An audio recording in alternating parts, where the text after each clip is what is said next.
우리 역시도 마찬가지입니다. 하나님의 자녀로서 고통의 순간을 맞이할 때 그냥 세상 사람들 생각대로 인생이 다 힘들잖아. 원래 그렇지 뭐. 사회가 이 모양이니까, 경제가 이 모양이니까 뭐 나만 겪는 건가? 다들 겪는 건데 유난 떨지 말자. 내 할 일이나 잘하자. 라고 하는 것은 예수님 믿지 않아도 얼마든지 할 수 있는 말입니다. 그렇게 똑같은 말과 똑같은 행동이 과연 하나님의 자녀에서 나오는 생각인가? 과연 우리는 어떤 힘든 순간들이 찾아올 때 어떻게 질문하고 있는가를 생각해 봐야 됩니다. 다윗은 자신의 고통, 고난에 대해서 곰곰이 생각해 봐야 했습니다. 이러한 순간들 속에서 신자의 정당한 질문이 무엇인가? 그리고 하나님 앞에 나아가서 어떻게 기도해야 되는가? 구체적인 기도, 그리고 그 구체적인 기도에 하나님은 응답하신다는 것을 믿고 이러한 고통의 의미가 무엇인지를 우리가 생각해 봐야 됩니다. 다윗의 질문은 이것이었습니다. 만약에라는 이 두 가지 만약이 나오죠. 첫 번째 만약을 보세요. 이 고통의 의미는 두 가지 중에 하나다. 나의 고통은 이 두 가지의 가능성이 있는데 이 두 가지 중에 하나일 것이다. 그래서 두 가지 만일, if 조건문이 나옵니다. 두 가지 만약의 가능성이 있는데 첫 번째 만약은 무엇이냐면 19절을 보면 만일 왕이 충동시켜 나를 해하려는 이가 여호와시면 여호와께서는 재물을 받으시기를 원하나이다. 이 두 가지 중에 하나인데 두 번째는 만일 그 다음에 나오죠. 사람들이면 그들이 여호와 앞에 저주를 받을 것이다. 이 두 가지 만약이 나옵니다. 두 가지 만약의 주어가 다르죠. 그러니까 그 원인, 근본적인 고통의 원인에 일으키신 그 발단이 누구인가를 찾는 겁니다. 나의 고통의 발단이 누구인가. 첫 번째는 만약 하나님이면, 그 두 번째는 만약 사람들이면이라는 것이죠. 우리 역시 마찬가지입니다. 우리에게 고통이 찾아올 때는 이 두 가지의 결국 사람의 고통의 이유가 무엇인가라고 했을 때 다윗이 정확하게 생각한 것과 마찬가지로 우리의 고통은 결국에 이 두 가지의 원인으로 우리에게 찾아오게 됩니다. 첫 번째는 어떠한 순간이냐? 하나님이 이 모든 일을 일으키셨다라는 것이죠. 만약에 하나님이 모든 일을 일으키셨다. 사울이 나를 미워하는 마음, 그래서 나를 죽이려고 이렇게 비정상적으로 모든 일을 진행하는 한 나라의 왕이 사람 한 명 잡으려고 3,000명 데리고 다니는 군대를 모두 동원하는 이 모든 비정상적인 일들이 하나님이 일으키셨다. 만약 하나님의 뜻대로 이루어지는 일들이다. 이 모든 환경을 사용하셔서 나를 연단하시고 나를 징계하시고 훈련하는 과정이다. 그렇다면 나는 이 모든 것에 대해서 어떻게 반응할 것인가? 다윗의 반응이 나오죠. 다윗의 반응은 만약 하나님이시면 여호와께서는 제물을 받으시기를 원하나이다. 제물을 받으시면 원하나이다. 이게 무슨 말이냐면 세 번역을 보니까 나는 기꺼이 희생 제물이 되겠습니다. 라는 말입니다. 하나님이 원인이시라면 나는 기꺼이 이 모든 고통을 받아들이겠습니다. 기꺼이 나 자신 전부를 드리겠다.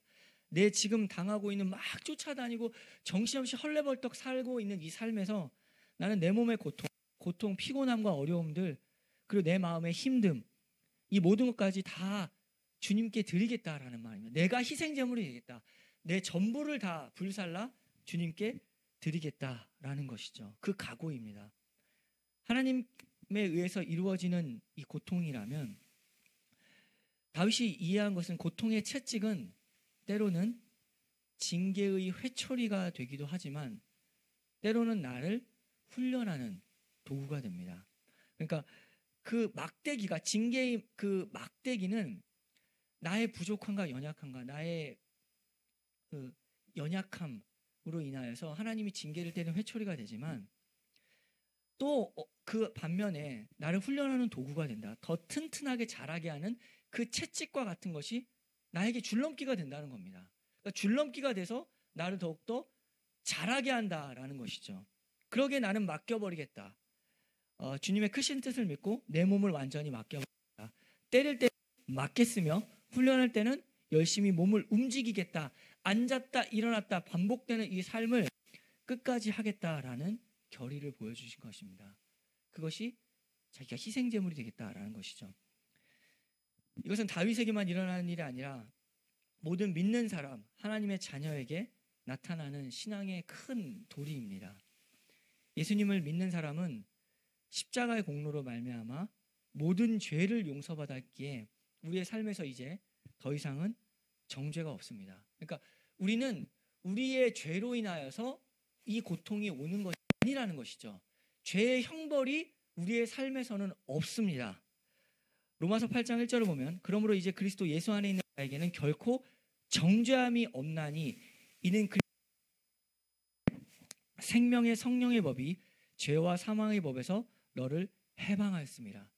이 말씀을 늘 기억해. 이것이 복음이죠. 우리는 어려움이 찾아오고 고통이 찾아올 때 죄로 인한 결과나 죄로 인한 형벌이 아닙니다. 우리가 죄로 인해서 받는 형벌로 고통을 받는 것이 절대로 아니라는 것이죠. 이것을 우리의 삶 내내 붙잡아야 됩니다.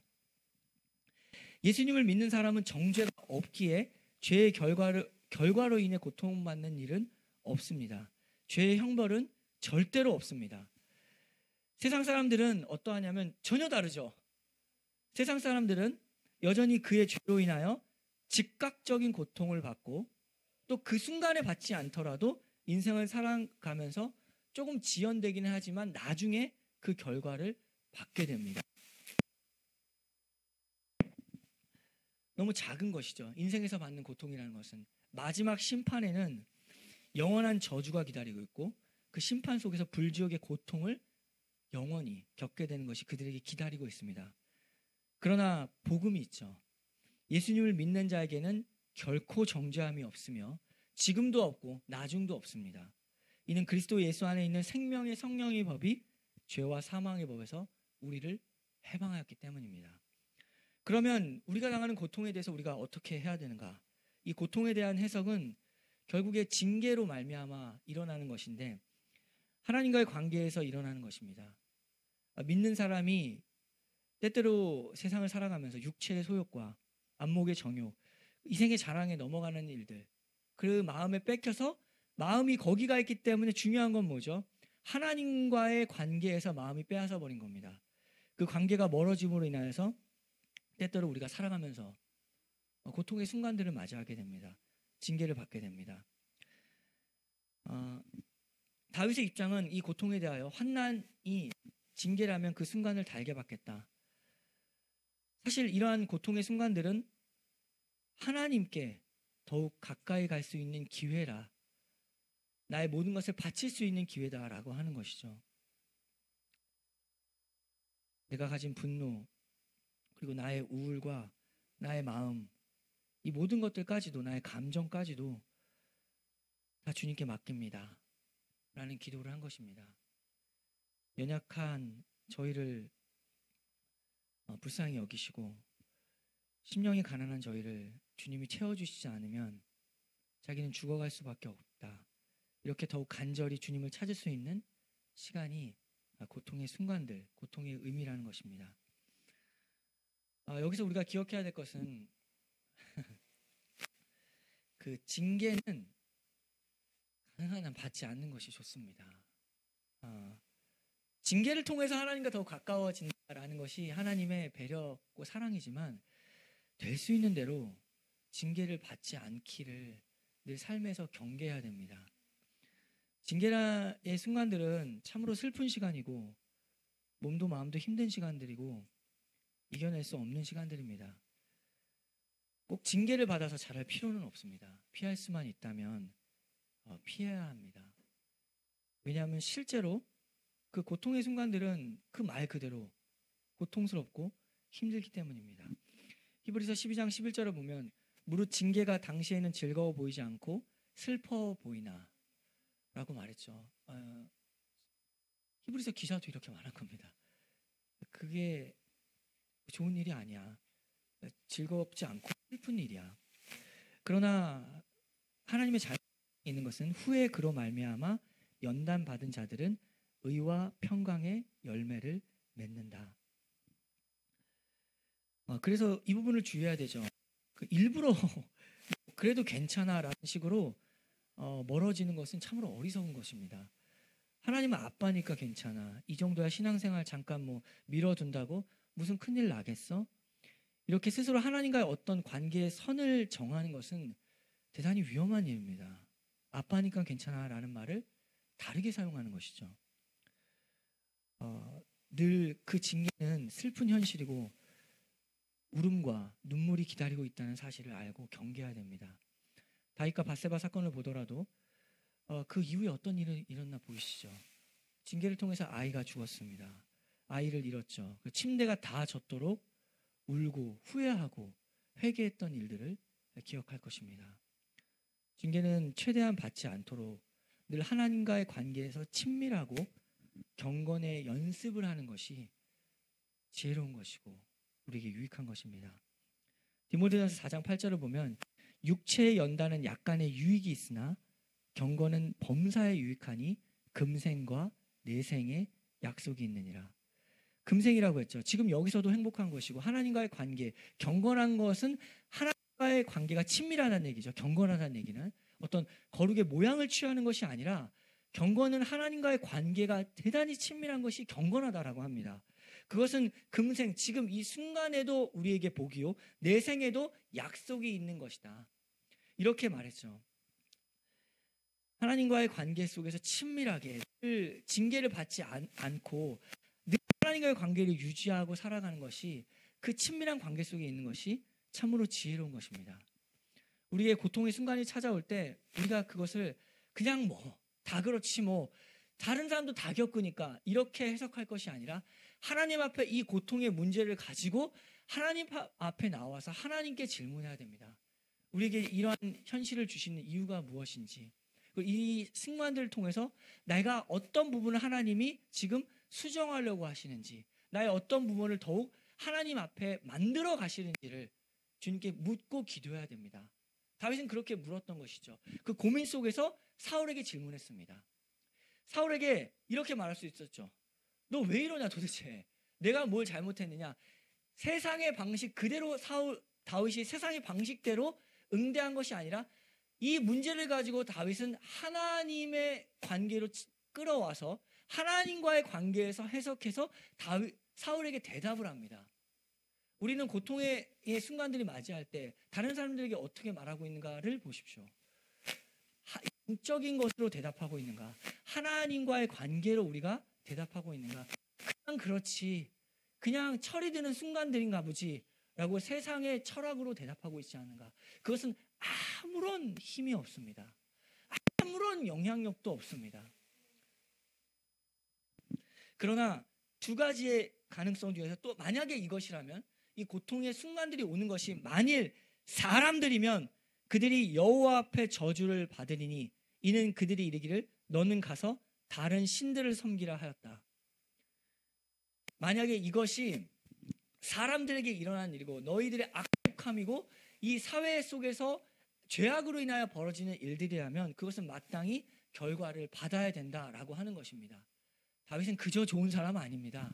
그냥 사람들 보기에 그저 성격 좋은 사람 아닙니다. 하나님 앞에서 공의로움이 무엇인지, 하나님의 사랑이 무엇인지를 정확히 알고 있었던 것이죠. 받아야 할 심판이 있다면 받아야 된다라고 하는 겁니다. 그래서 이 문제를 자꾸 하나님과의 관계로 끌어오는 것이죠. 23절을 보세요. 여호와께서 사람에게 그의 공의와 신실을 따라 갚으시리니 이는 여호와께서 오늘 왕을 내 손에 넘기셨을 때 나는 손을 들어 여호와의 기름 부음 받은 자 치기를 원하지 아니하였나이다. 아주 냉정한 말이죠. 사람으로 볼 때는. 내가 당신 죽이지 않은 것은 내가 죽일 수 있었는데 다만 그 이유는 어떤 연민이 있어서가 아니라 그동안 해준 게 고마워서 정으로, 사람의 정으로 한 것이 아니라 나는 손을 들어 여호와의 기름 부음 받은 자를 치기를 원하지 않습니다. 하나님의 권위를 인정합니다. 그리고 하나님은 어떠한 분이시냐면 사람에게 공의롭게 심판하시는 하나님이십니다. 이 모든 일들에 대하여 책임을 지실 것입니다. 하나님이 그렇게 심판하실 것입니다. 라는 그 관점을 유지했습니다. 우리의 고통의 순간에 대해 억울한 순간들이 있죠. 이것을 우리는 하나님과의 관계에서 해석해야 됩니다. 그러나 그 사람이 정말 잘못된 일이라면 그 결과를 받는 것은 당연한 것이라는 것이죠. 그것에 대하여 그 다윗도 알고 있었다는 겁니다. 우리가 하나님의 공의를 알고 하나님의 사랑을 아는 사람에게서 이런 표현이 나오죠. 우리의 고통의 순간들을 지날 때 마땅히 고통을 준 사람이 이것이 잘못된 일이고 잘못된 행동을 통해서 악한 마음으로 이것을 했다면 그 사람은 그에 따라 또 심판을 받을 것입니다. 라는 것을 공의를 눈 감아주는 것이 하나님의 사랑이 아닙니다.